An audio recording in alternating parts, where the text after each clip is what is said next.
मी विधान परिषदेच्या माननीय उपसभापती नीलमताई गोरे यांचं मनापासून आभार व्यक्त करतो. त्यांनी सभापतींशी चर्चा केल्यानंतर आज सातत्यानं तिसऱ्या आठवड्यात पाठपुराव्याला यश आल्याचं समाधान आहे. अर्थातच ही चर्चा सभागृहामध्ये होणं महत्वाची होती.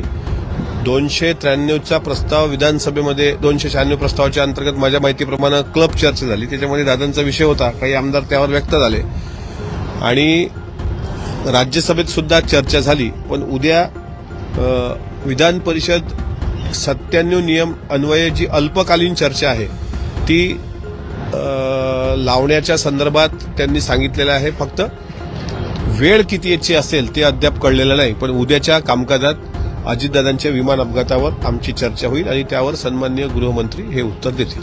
उद्या या चर्चेमध्ये अहवालासंदर्भात आणि रोहित पवार यांनी केलेल्या अनेक खुलासे असतील.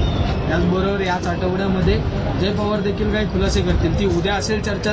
जय पवारांची काही माहिती नाही, परंतु या सर्व खुलासासंदर्भात आणि अहवालासंदर्भात अजून काही स्पष्टीकरण समोर येतील असं वाटतंय.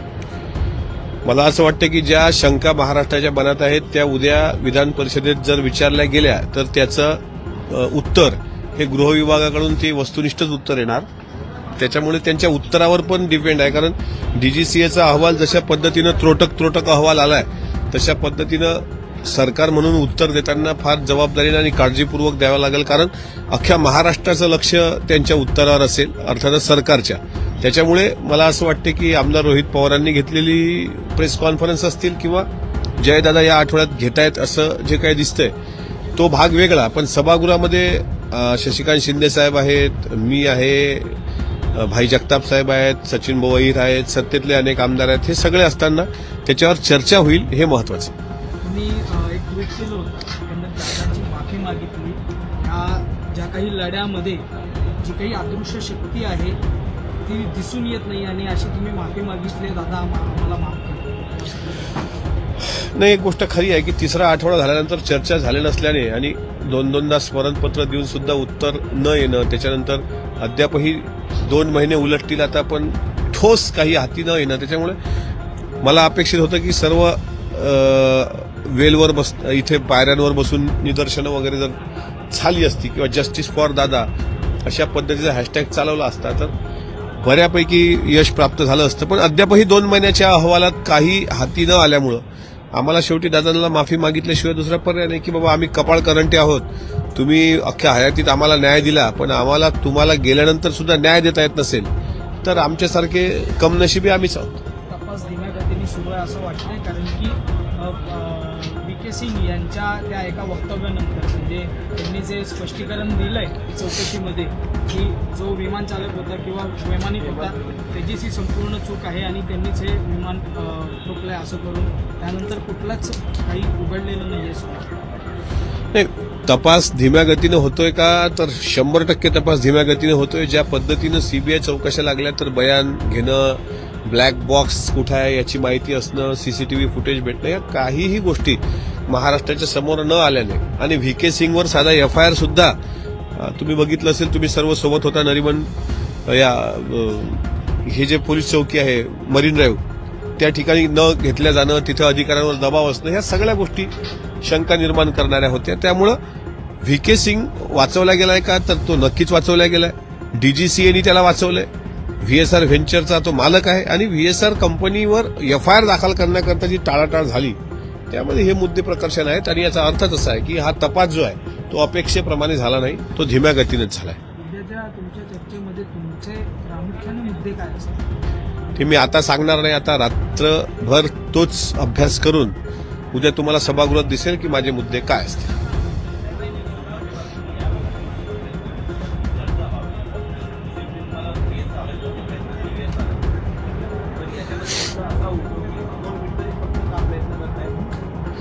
प्रयत्न सगळ्यांनीच केलेत. खालच्या सभागृहात अनेक आमदार बोललेत त्यावर आणि मुख्यमंत्र्यांना भेटून त्यांनी स्मरणपत्र पण दिलेत.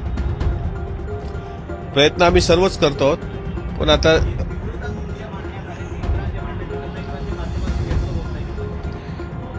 ते त्यांना विचारा. मला जे वाटतं ते मी बोललो, मला जे वाटतं ते मी अनुभवलं. कारण दादा जाण्याचं दुःख हे अख्ख्या महाराष्ट्राला आहे. पण आपण आता दादांच्या मला असं वाटते रील्स, श्रद्धांजली सभा ह्या सगळ्या गोष्टी आता मागे पडल्या असतील तर आपण त्यातून थोडं बाहेर येऊन दादांना न्याय देण्याकरता आपण झगडलो पाहिजे.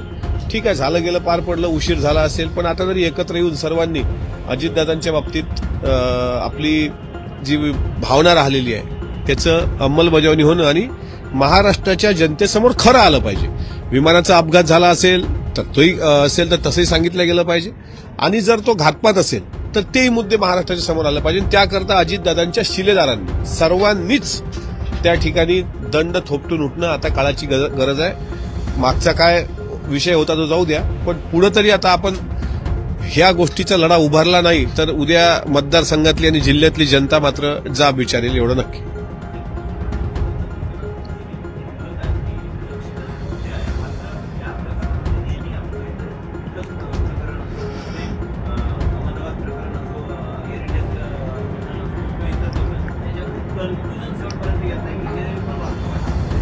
नाही, हा संभ्रम आहेच ना.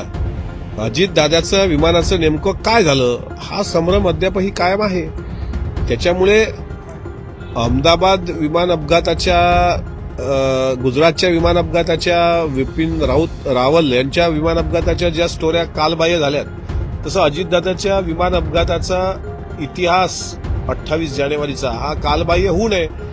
अधिवेशन काळात जर ही चर्चा झाली नाही तर तो विषय कालबाह्यच होणार आहे. म्हणजे इतका मोठा नेता, सकाळी 6 पासून जनतेच्या सेवेत राबणारा नेता, जात धर्म पंथ पक्ष न पाहणारा नेता, स्वच्छतेचा परिपाठ देणारा, निसर्गावर प्रेम करणारा, सर्व धर्म समभाव जपणारा, कामाची गती वाढवणारा, महाराष्ट्राचं व्हिजन असलेला नेता क्षणार्धात जर महाराष्ट्रातून नाहीसा होत असेल आणि तो नेता कुठे गेला हा प्रश्न जर विचारणं त्याला इतकं लेट होत असेल तर मग आपलं प्रेम मनापासून होतं की वरवर होतं. हे पण शेवटी मनापासून ज्याचं प्रेम असेल तो झगलेलाच या गोष्टी करतात. पण मग आता ठीक आहे, दादा गेले आणि दादा आता झाले 13 दिवस आणि 1 महिना, आता तो विषय विसरून जायचा. तर मला असं वाटते मग पुढची पिढी विचारेल तुम्हाला. माणसं, समाज नाही विचारणार, घरातलीच लोक विचारतील की तुम्ही त्या काळात कुठं होता. म्हणजे संभाजी महाराजांचं कैद जी झाली आणि त्यांना वडूतुळापूरला त्यांची हत्या केल्या गेली, तर हा जो 40 दिवसाचा गॅप आहे, पिरियड आहे, त्यांना पकडण्यापासून त्यांना उंटाला बांधण्यापर्यंत, त्यांची राजवस्त्र काढणे, त्यांची जीभ छाटणे, त्यांचे डोळे काढणे आणि मग वडूला आणून त्यांना दुर्दैवानं तशा पद्धतीचं त्यांना यातना देणे, या 40 दिवसाच्या दरम्यान कुणीच सोडवण्याचा प्रयत्न केला नाही का? हा जो प्रश्न आजही महाराष्ट्र 400 वर्षानंतर विचारतोय, तसा प्रश्न अजितदादांच्या अशा विमान अपघातानंतर आपण जर बोललोच नाही तर आपल्या जनता नाही विचारणार एक वेळ, पण घरातली लेकरं तर विचारतील. तुम्ही होतात ना त्यावेळेस, दादांच्या अवतीभोवती खुर्ची टाकून बसायचा, दादांच्या सोबत असायचा, दादांच्या गाडीत बसायचा, दादांच्या विमानात बसायचे. तुम्ही दादा गेल्यानंतर तुम्ही का नाही बोलले? उद्या तुम्ही मेले तर कोण विचारणार आहे? म्हणजे आम्ही जर मुख गिळून बसलो आणि उद्या हे जर आम्ही बाकीचे मेले तर कोणी ना कोणी जाब नाही विचारला तर काय वाटणार आहे? त्याच्यामुळे पापाचा धनी व्हायचं नसेल तर दादाच्या या विमान अपघाताला वाचा तर फोडलीच पाहिजे.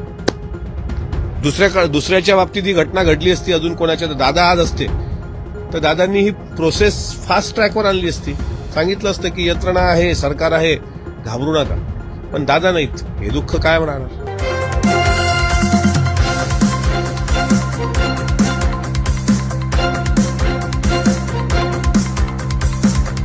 समाज साधना न्यूज, समाजहितासाठी सदैव अग्रेसर.